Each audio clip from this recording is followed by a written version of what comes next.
Madame, Monsieur, bonsoir et merci de nous rejoindre sur Polynésie la Première. Voici les titres de votre journal. Près de 90 salariés d'Air Tahiti Nui ont accepté le plan de départ volontaire proposé par la compagnie. Plein phare sur Steven Yenko qui prépare sa reconversion après 17 ans de service. C'est le portrait de cette édition. Le monde du spectacle étouffe sous les restrictions depuis l'interdiction des rassemblements de plus de 10 personnes. Les annulations de spectacles se multiplient. Le syndicat de l'événementiel tire la sonnette d'alarme. Et à compter de ce soir, le docteur Didier Bandou reprend du service avec nous. Il répondra aux questions d'ordre sanitaire des internautes. Bonsoir, merci d'être avec nous. Les contenants et emballages plastiques à usage unique sont interdits depuis hier. Alors que dit vraiment la loi? Immersion dans les ateliers d'un fournisseur de la place pour en savoir plus. Enfin, un anniversaire, celui des 80 ans du ralliement des établissements français d'Océanie à la France libre et un hommage rendu aux Tamari volontaires. C'est à voir en fin de ce journal. Et nous ouvrons l'actualité avec les derniers chiffres du Covid-19 dévoilés par la Direction de la Santé. La Polynésie enregistre ce mercredi 560 cas de contamination. 274 sont aujourd'hui guéris. Un recensement effectué à partir des 15 200 autotests réalisés depuis le 15 juillet. 11 personnes sont toujours hospitalisées, dont 4 en réanimation. La bonne nouvelle, c'est qu'il n'y a toujours aucun décès pour le moment. Et justement, une grande majorité des organisations syndicales pointent du doigt l'État et le pays qui, selon eux, n'ont pas pris les mesures nécessaires pour éviter la propagation du virus. La rencontre ce matin s'est soldée par un échec. Gilles Tautou était sur place ce matin. 1h30 d'entretien entre les syndicats, le haut-commissaire de la République et puis le président du pays. Les 1h30 de discussion n'ont rien servi puisque chacun est parti de son côté. Le président du pays a pris son véhicule accompagné de ses ministres et puis est sorti de cette réunion. On ne va pas dire que rien ne s'est passé comme il fallait, mais il y a encore un désaccord, c'est la quatorzaine demandée par les syndicats. Le président est resté sur sa position, c'est non. Et pas question de changer en tout cas sa position pour le moment. Dans ces cas-là, c'est peut-être mieux de fermer les frontières et replonger dans ce que l'on connaît aujourd'hui. Non. Bien sûr qu'on ne peut pas accepter la quatorzaine. Il ne sera pas question de faire venir des touristes qui veulent se déplacer 7 jours et les enfermer 14 jours. Enfin, vous avez vu qu'il y a quand même un petit problème. Hein. Ils n'ont rien proposé parce que pour eux, les mesures qu'ils ont mises en place sont suffisantes. Et qui ne vont pas changer. Peut-être si quand même une petite avancée sur le port. C'est-à-dire ils vont mettre des mesures, tout ça pour éviter la propagation sur le port. Parce que si les sociétés de débarquement des conteneurs sont infectées, la fermeture de ces sociétés va compliquer la vie de nos concitoyens. Parce que les conteneurs de marchandises non débarquées, c'est un problème.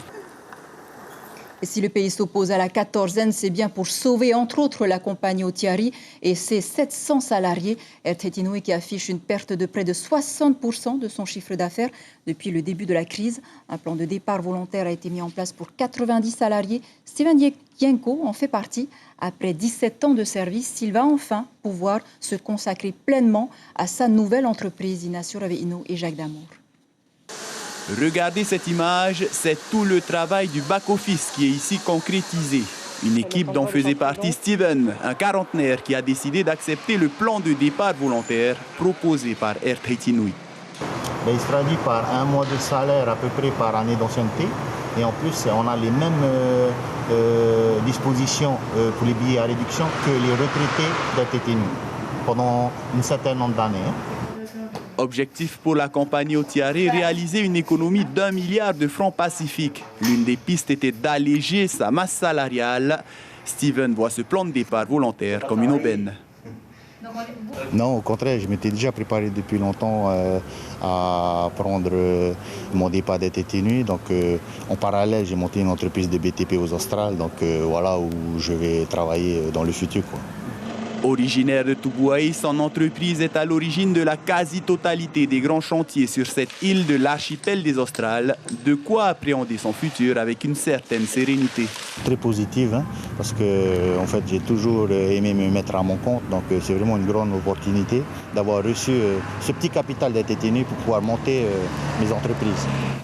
Devenu entrepreneur par la force des choses, Steven tourne une page de sa vie professionnelle pour en ouvrir une autre, où tout reste à écrire. Il avoue cependant que les avions ne lui manqueront pas du tout. Et demain, l'invité café de votre matinale radio sera Olivier Cressman. Le vice-président du MEDEF interviendra sur les discussions avec le pays et l'État concernant la grève générale qui se profile. Et l'incertitude persiste aussi dans le monde du spectacle vivant. Les membres du syndicat des métiers de l'événementiel, le CIMEPOL, sont inquiets de devoir licencier parce que les aides sont actuellement insuffisantes pour supporter leurs charges. Et pour cause, bon nombre de spectacles, concerts ou encore séminaires prévus jusqu'à la fin de l'année sont annulés. Le point avec Caroline Fari et Hubert Liao. Kev Adams, lui, il est annulé puisqu'il ne pourra pas venir l'année prochaine, son spectacle est terminé. Marc Lavoine est reporté. De report en annulation, l'événementiel souffre. Chez SA Productions, les artistes internationaux sont programmés en Polynésie et en Nouvelle-Calédonie. Un double impact sur les tournées, mais aussi sur les prestataires. Ça fait travailler beaucoup de monde. Moi, par exemple, pour 7 spectacles l'année dernière, j'ai acheté 700 nuits d'hôtel. Alors, vous imaginez, si j'ai acheté 700 nuits d'hôtel, ce que j'ai acheté en billets d'avion, en réception, réceptif ici, mais aussi tous les gens qui ont collaboré à la promotion du spectacle, à l'organisation du spectacle. Donc, tous ces gens-là, ce sont des prestataires de services que nous, les organisateurs, quel que soit l'événement, nous faisons aussi travailler. Et ces gens-là, depuis mars, n'ont aucun revenu. Concerts, séminaires ou salons, l'événementiel, c'est tout un écosystème. Aujourd'hui, les acteurs d'une filière reconnue veulent se faire entendre au travers d'un syndicat. On a été donc reconnus officiellement déjà par les acteurs de la place et par le gouvernement puisqu'ils nous ont reçus déjà une première fois. Et l'objectif, c'est de pouvoir fédérer un maximum d'acteurs qui constituent la filière pour montrer que nous sommes vraiment créateurs d'une microéconomie et que c'est un vrai écosystème qui est généré par le biais des événementiels. Les salles de spectacle doivent aussi revoir leur organisation. La Maison de la Culture fait partie des structures autorisées à accueillir du public au-delà de 10 personnes, mais son protocole sanitaire a changé. Le protocole sanitaire correspondant au stade 3 de l'épidémie qu'on va mettre en place, c'est celui que vous voyez là dans le petit théâtre, c'est-à-dire masque obligatoire, lavage des mains obligatoire bien sûr, et distanciation sociale individuelle. Donc il n'y aura qu'un siège sur 2 qui pourra être occupé dans le petit théâtre comme dans le grand théâtre. Au final, tout le monde y laisse des plumes. Culture et divertissement sont les derniers secteurs d'intérêt pour les autorités en temps de crise, mais le meilleur régime contre le poids de l'existence. Voilà, et sachez également que le salon de l'auto qui était prévu donc ce mois-ci a été repoussé au mois d'octobre.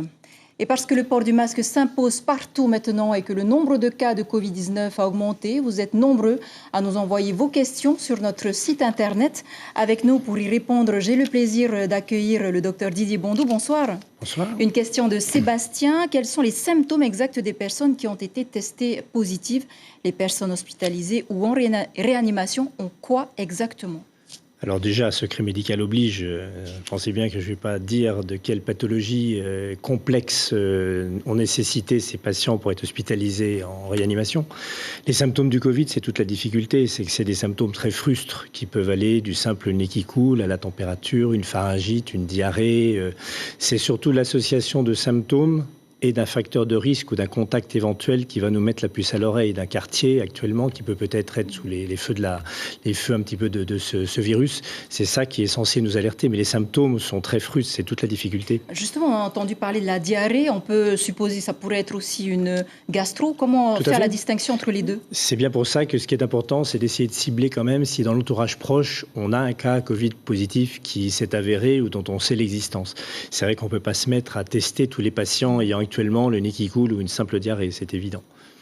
Jean-François demande comment expliquer cette recrudescence des cas positifs alors que les cas importés sont plutôt faibles. Et justement, les cas importés sont faibles, ça prouve toute la contagiosité de cette maladie. C'est que pour quelques cas importés avérés positifs à leur arrivée, on en est maintenant à plus de 600 cas qui ont été contaminés. Premier rayon, deuxième rayon, on contamine un qui va contaminer un autre. Et comme en plus, très souvent, il y a des patients positifs mais asymptomatiques, ils contaminent sans le savoir. C'est tout l'intérêt de la distanciation, du port du masque et des gestes barrières. On revient toujours à la même problématique. Une question de Théva, comment expliquer qu'il y a beaucoup de cas et peu d'hospitalisations?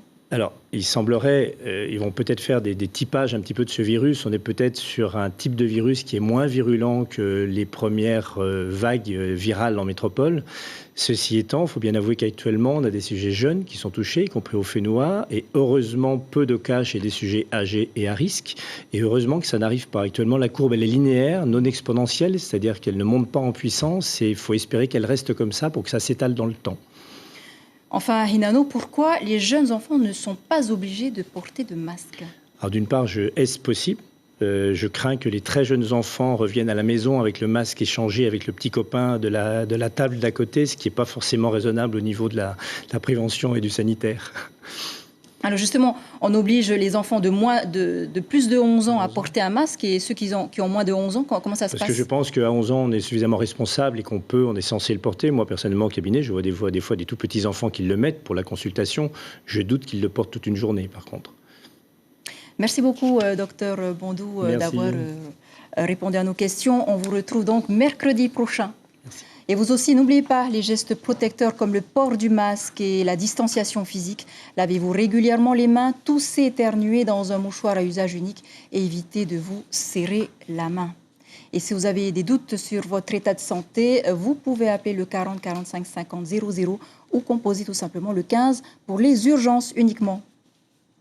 En politique maintenant, Teva Rohfritsch a adressé au président du pays sa démission du gouvernement. L'ex-vice-président et ministre de l'économie et des finances explique dans une lettre datant du 1er septembre vouloir se consacrer pleinement à sa campagne pour les prochaines élections sénatoriales prévues le 27 septembre. Teva Rohfritsch, qui en tant que ministre de l'économie a contribué depuis 2015 à redresser les finances du pays. On l'écoute tout de suite au micro de Jacques Damour. Je pense aussi qu'il faut porter particulièrement en ces périodes-ci nos valeurs au plus haut. Et je souhaite me présenter à cette élection sénatoriale en tant que Teva, pas en tant que VP. Bien sûr, j'ai mon expérience de VP et j'en fais, j'espère, un atout pour cette élection dans la mesure où j'ai été amené à gérer beaucoup de dossiers importants pour le pays. Mais je ne souhaite pas non plus que des polémiques stériles à l'heure où on doit tous se rassembler, qui viendraient dire Rohfritsch fait campagne, utilise les moyens du pays, etc., etc. On peut l'entendre déjà un peu. Bien entacher notre candidature, notre projet, notre profession de foi et ce qu'on veut porter à Paris. Voilà, Teva Rohfritsch qui démarre sa campagne dès ce soir. Il sera question de la vie politique justement ce soir dans votre émission Sans Tabou. Et pour ce grand retour, la journaliste et éditorialiste Christine Bourne sera l'invitée de Natacha Szilágyi. Bonsoir. Bonsoir Chiquita. Elle n'accepte que très rarement de quitter son ordinateur pour raconter sa longue expérience de journaliste politique. Ce sera donc une émission exceptionnelle ce soir. Tous ceux et celles qui s'intéressent à l'actualité locale depuis 50 ans la connaissent ou connaissent en tout cas ses éditos, ce qu'elle a écrit dans le quotidien La Dépêche pendant près de 40 ans. Elle a été décriée par certains, très appréciée par d'autres. Crainte aussi parfois. Ce qui est sûr, c'est qu'elle a toujours, tout au long de sa carrière, soutenu l'action du président Gaston Floss, un homme politique qu'elle a trouvé extraordinaire au sens littéral du terme. Elle va nous donner son avis sur d'autres hommes politiques aussi ce soir, bien sûr, et sur l'actualité évidemment liée à la crise sanitaire. Et puis elle a déjà annoncé qui allait prendre la place de Teva Rohfritsch. Elle a toujours des scoops, Christine Bourne. C'est aussi pour ça qu'on la lit. À tout à l'heure. On vous retrouve à 19h30, Natacha Szilágyi. Et nous vous l'annoncions hier soir, certains types de sacs plastiques sont à bannir de votre quotidien, notamment ceux à usage unique sont désormais interdits par une loi de pays. Cela concerne les emballages et sachets d'une épaisseur inférieure à 50 microns. Si le but de cette loi est de réduire la consommation de plastique, en pratique, eh bien, c'est autre chose, comme l'ont pu constater David Chang et Mirko Van Foo. Celui-là, c'est celui qu'on avait juste avant la réglementation. À droite, le plastique jetable et à gauche, celui qui est considéré comme réutilisable. La différence est minime. Au toucher, elle est même imperceptible.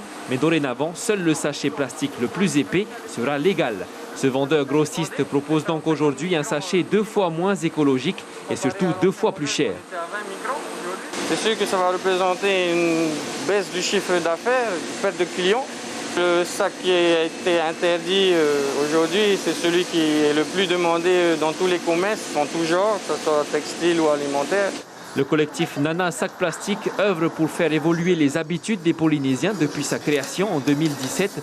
Et devant cette situation, Moana van der Massen, un de ses membres, a l'impression de revenir en arrière. C'est une grosse bêtise parce qu'avec ce texte de loi, j'ai pas l'impression qu'on a avancé au final. Parce qu'on s'est basé sur des microns et je vois que des industriels, ils jouent sur le texte de loi en fait et donc ils produisent le même type de sac plastique mais en plus épais. Ce qui va dire qu'en fait, c'est des sacs plastiques qui vont durer plus longtemps et qui ne vont pas forcément avoir un super impact écologique au final, quoi. Quelle que soit l'épaisseur, les consommateurs utilisent en tout cas les sachets plastiques de la même manière. Je les garde. Tu les mets, tu fais quoi avec? Je les reprends. Tu fais attention pour l'épaisseur des plastiques ou... Non, pas du tout. Dernier point de confusion, le gouvernement a choisi aussi de différencier les sachets avec et sans poignée. Le plastique sans poignée et le plastique avec poignée, on interdit et celui qu'on n'a pas de poignée, on laisse passer. Et pourtant, c'est un plastique. Ces mesures ne sont qu'une première étape. Le gouvernement a annoncé qu'il allait interdire tout emballage plastique non compostable et non réutilisable au 1er janvier 2022. Et sachez qu'en Polynésie, 300 tonnes de déchets en plastique sont ramassés chaque année sur les plages et dans les rivières. Et pour clore ce journal, une commémoration. Voilà 80 ans que les établissements français d'Océanie se ralliaient à la France libre suite à l'appel du général de Gaulle. Comment oublier cette partie de notre histoire à laquelle plusieurs Polynésiens, les Tamari volontaires, ont participé? C'est à ces hommes que les autorités du pays ont rendu hommage ce matin. Avenue Pauvan à Oopa, Stéphane Ratino et Nicolas Suir. Que puissent les passants du jour entendre leur message. Des photos posent un brin figé, comme il convenait alors. Leur présence dans la rue est témoignage. Des jeunes gens dans la force de l'âge et un monde au loin dont le jeu totalitaire n'indique rien de bon pour l'homme. À Tahiti, ils sont 300 à s'engager au service de la France libre. Un adulte sur 10 qui s'est engagé volontaire pour partir, défendre la France, défendre la liberté. Et c'est ce qui constitue en fait le lien le plus fort de relation entre la France et les Polynésiens. C'est celui-là. Grâce au médecin Félix Broche notamment, l'engagement. Entre autres, mais également grâce à Teliero Itelei qui avait appelé tout le monde à rejoindre en tahitien en disant « Yaorana Farani Vi Ore » vive la France libre. La guerre, les grandes batailles, la Méditerranée Birakem, la Sicile, plus au nord aussi. Ils sont au cœur des victoires de 43, celles qui amorcent la reconquête. Tepanusno n'a pas connu son grand-père André. Sa photo est exposée dans la rue. Un brin d'émotion pour le petit-fils, moment d'histoire aussi. Grâce à une communication radiophonique entre M. Tuno et mon grand-père qui se trouvaient à Birakem, eh bien, le bataillon a été sauvé. Oui, parce que une communication en langue tahitienne. Une communication en langue tahitienne, ce qui a fait qu'en fait, les Italiens n'ont pas pu comprendre ce qu'il était en train de dire et ça a permis à tout le bataillon de rejoindre Birakem et d'être sauvé. 80 ans plus tard, l'hommage. Tahiti fait partie des tout premiers établissements d'outre-mer à s'engager aux côtés du général de Gaulle. Un engagement résistant, non sans incidence dans l'écriture de l'histoire. Il a conforté la légitimité de l'homme de l'appel. Ça donne au général de Gaulle, derrière lui, c'est l'empire entier qui va se lever. Donc c'est un petit peu la reconnaissance d'un chef, d'un chef de la France libre, à même de pouvoir négocier de même rang avec les alliés, avec les Américains, Roosevelt, Winston Churchill et même à terme les Russes. Le sens de l'homme, 300 volontaires au diapason d'une espérance, que leur visage dans la rue ne soit point évanescence, ils ont pris langue à en perdre parfois la vie avec notre liberté. Voilà, c'est sur ce bel hommage que se referme donc ce journal, dont je vous rappelle l'information principale. Teva Roufric a adressé au président du pays sa démission du gouvernement. L'ex-vice-président et ministre de l'économie et des finances explique vouloir se consacrer pleinement à sa campagne pour les prochaines élections sénatoriales prévues le 27 septembre. Une information qui est aussi à la une de votre quotidien Tahiti Info. Roufric démissionne, Teva candidat. Voilà, c'était l'essentiel de l'actualité. Merci de nous rester fidèles. 5h30, vos infos radio. Très belle nuit sur la première. À demain.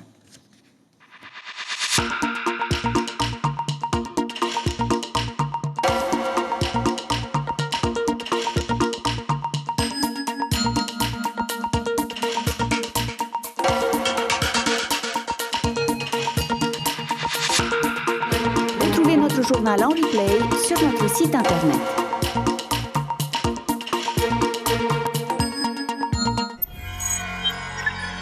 Retrouvez ce programme en replay sur notre site internet.